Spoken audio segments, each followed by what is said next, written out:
Saudara, polisi mengaku telah mengantongi 5 nama tersangka dalam kasus penyerbuan di Monas, Jakarta kemarin. Namun polisi menolak menyebutkan identitas mereka. Di tempat terpisah, Front Pembela Islam menyatakan siap melakukan perlawanan dalam kasus ini.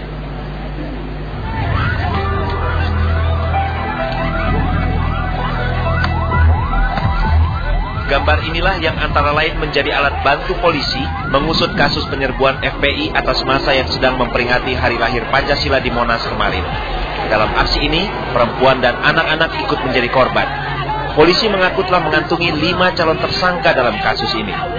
Jadi kita sudah mengidentifikasi, sementara ada 5 yang kita bisa masukkan kategori sebagai tersangka untuk kita lakukan pemeriksaan. Pernyataan polisi disampaikan usai menemui sejumlah tokoh lembaga swadaya masyarakat di kantor Markas Besar Kepolisian Jakarta. Terima kasih. Di tempat terpisah, pimpinan Front Pembela Islam menggelar konferensi pers di kediaman Rizik Syihab di kawasan Petamburan, Jakarta Barat. Mereka menyatakan perlawanan atas rencana penangkapan anggotanya. Sekarang untuk penangkapan terhadap rekan-rekan kami akan melakukan perlawanan.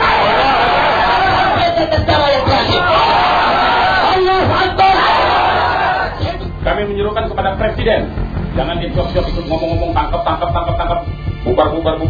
bubar ini Ahmadiyah. Dan saya nyatakan, kalau Ahmadiyah dibubarkan, begitu kepres terbit, katakanlah misalnya 2 hari atau 3 hari lagi, yaitu berarti hari Rabu, hari Kamis silakan tangkap saya, Munarman, Sarjana Hukum, selaku Panglima Komando Laskar Umat Islam. Penyerbuan atas Aliansi Kebangsaan untuk Kebebasan Beragama dan Berkeyakinan (AKBB) kemarin menuai kecaman. Sejumlah korban mengalami luka dan dirawat di rumah sakit akibat penyerbuan ini. Tim Liputan 6 melaporkan dari Jakarta. Sementara itu 9 orang masih dirawat di rumah sakit akibat penyerangan FPI ke massa Aliansi Kebangsaan Minggu siang kemarin. Sebagian besar mengalami luka serius akibat pemukulan dan terkena benda tajam, termasuk seorang wanita yang harus dirawat karena menderita gegar otak. Oming masih terbaring lemah. Hasil pemeriksaan dokter menyatakan ia menderita gegar otak akibat pemukulan benda tumpul.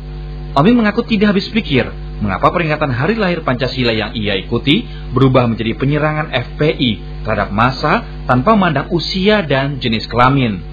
Saya melihat dengan kepala mata saya sendiri itu ibu, anak kecil didorong, dihantam, dibenturkan kepalanya.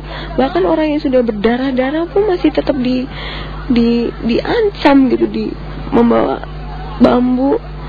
Saya melihat dengan mata kepala sendiri ada orang yang membawa senjata gitu, senjata pipa gitu, pipa ledeng kecil itu, bukan cuma bambu yang mereka bawa sebagai bendera.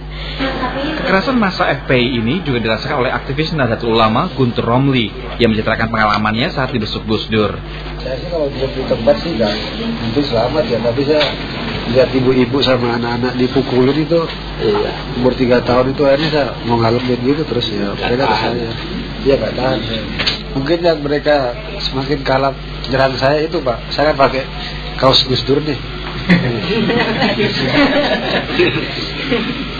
Kongko bar Gus Dur, terus ada gambarnya Bapak gitu lah. Puluhan orang sempat merasakan kekerasan yang dilakukan massa FPI di halaman Monas. Sampai petang ini, 9 orang masih dirawat intensif di rumah sakit.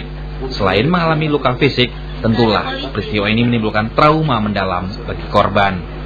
Tim Liputan 6 SCTV melaporkan dari Jakarta.